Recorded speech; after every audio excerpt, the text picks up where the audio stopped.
Hi learners, நாம இன்னைக்கு ப்ராட்பேண்டிங் பற்றி பார்க்கலாம். இது ஒரு காம்பன்சேஷன் அப்ரோச்.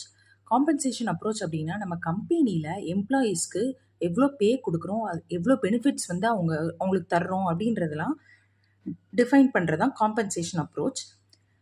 அப்படி நம்ம காம்பன்சேஷனை வந்து டிட்டர்மைன் பண்ணுறது மூலமாக நமக்கு வந்து நல்ல ஸ்கில்டான எம்ப்ளாயீஸ், நல்ல எபிலிட்டி இருக்கிற எம்ப்ளாயீஸ் அதெல்லாம் கிடைப்பாங்க.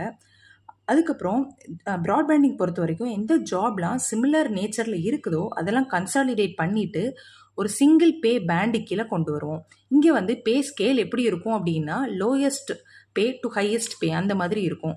நடுவில் நிறைய ஸ்கேல்ஸ் வந்து வராது. இது ஜென்ரலாக health care, IT and startup கம்பெனிஸில் யூஸ் பண்ணுறாங்க. இதோட அட்வான்டேஜ் என்ன அப்படின்னு பார்த்தோன்னா ஃப்ளெக்சிபிலிட்டி ஜாஸ்தியாக இருக்கும். ஸோ எம்ப்ளாயீஸ்க்கு வந்து பெட்டராக நம்ம காம்பன்சேஷன் வந்து கொடுக்கலாம். அண்ட் எம்ப்ளாயியை வந்து மோட்டிவேட் பண்ணணும் ஸோ தட் அவங்க நியூ ஸ்கில்லை வந்து அக்யூர் பண்ணுவாங்க. எம்ப்ளாயீஸ்க்கு வந்து நம்ம அடிக்கடி வந்து பேயை ரீஅசஸ் பண்ணணும் அப்படின்றது அவசியம் இல்லை. டிரான்ஸ்பரன்சி இருக்கும். எம்ப்ளாயி சாட்டிஸ்ஃபேக்ஷனுமே ஜாஸ்தியாக இருக்கும். இன்டர்னல் மொபிலிட்டியை வந்து என்கரேஜ் பண்ணும். டிஸ்அட்வான்டேஜ் பார்த்தோம் அப்படின்னா இது எக்ஸ்டர்னல் மார்க்கெட்டில் நடக்கிற சேஞ்சஸை கன்சிடர் பண்ணுறதில்ல.